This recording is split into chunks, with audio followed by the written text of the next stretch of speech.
I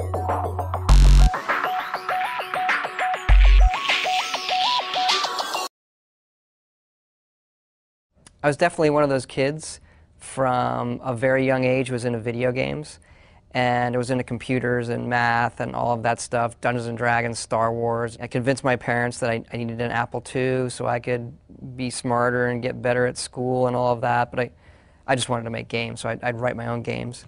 And very much into the PC stuff. Wizardry was probably the first, role-playing game on the Apple II computer that I remember going, oh, this is how it should be. But Ultima, I think Ultima 3 was soon after that for me, and that became much more of a real world. There are people I can go talk to, I can explore this landscape, and I think that kind of origin is still one of probably my favorite gaming company that has been, in that they created these games where you felt like you went to another world. And every time they did in Ultima, particularly from Ultima 3 to 7, it was a significant, like, we're going to reboot it. We're going to reboot the interface. We're going to do this. And it's still a similar game, and they follow a trajectory, but you could bake bread, and you could do this, and you could talk to all these people. That was this is what I want to do. This is the kind of games that I'd ultimately like to make, when you're sitting there younger dreaming. And the fact that we get to do it now is pretty...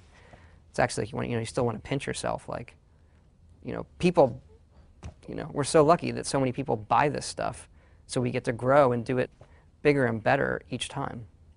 I did major in finance in college. The excuse for that was it seemed like the easiest path to get through college. I went to William & Mary, great school, which I did not take advantage of. I would get out of class and go to the computer lab and install Wing Commander. And I would hope somebody was not at the computer I had installed it at earlier in the day, because it takes a while to install. And this was eating into my Wing Commander time. So most of my schooling was still, how do I make games? How do I play games? And then I once again convinced my parents I needed a computer of my own, because using the lab was time consuming, which it was. If some dude is on the computer you installed Wing Commander on, typing his paper, and the computers just weren't good enough for playing Wing Commander, and didn't have the extra memory to see the hand on the screen. I did well in school, and I got through it, but my looking off was always, I want to make games. I was very much a self-taught programmer, even in college, writing my own stuff. And one of the first games that I got from Bethesda was Wayne Gretzky Hockey 3. And I got that game, I think it was my senior year in college. I looked at the address on the box and realized that the office for this company was on my way home over, it was over Christmas break.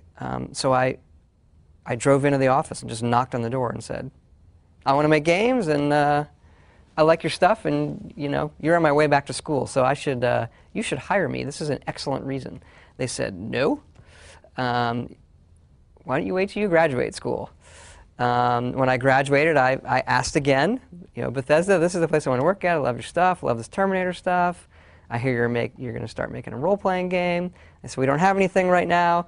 And I went and worked for a small company in Yorktown, Virginia, that made little games that got no notice. But I did get to go to these conventions. I got to go to CES and all this stuff and look at games. And when I would go to the Bethesda booth and remind them how great I thought they were and that they should hire me. And eventually they did. And so I started here in '94, pretty much right after I graduated from school. It wasn't long after, about a year, and have been here ever since. I have had a decent number of times where people will recognize me, or they're a fan, or they've played our games or seen me, and everybody is it's awesome whenever because you don't get it. I don't get it a lot, right? And when they do, it is really nice when someone says, hey, you're so-and-so, right? Yeah, I really enjoyed your game. Would you sign this? I mean, honestly, at the end of the day, who gets that, right? A couple I remember, I was going through San Fran Airport, and the TSA guy goes, you're in the chess club.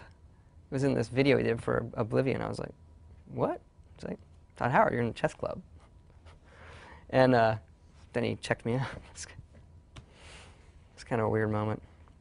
One of the questions we get asked a lot of letters and stuff is, how do I get a job there? How do I get into video games? This is something I'm playing and I love it, and particularly now, more so than when I was growing up, because everybody plays video games. And fortunately, there are a lot of good colleges now that have courses in video game design, art.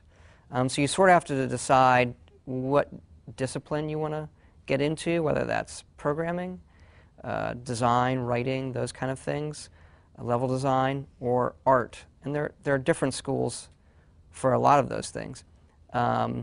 Even if you go to one of those schools, the people that we tend to hire have done a ton on their own. That'll only take you so far.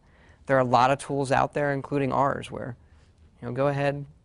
Most of our level designers here had to make a plugin that we played, even if they had some experience. Go ahead and make something that we could ship. Our tools are out. Make something that could have come out with Oblivion or Fallout. And it's a very easy way for us to see this person has it.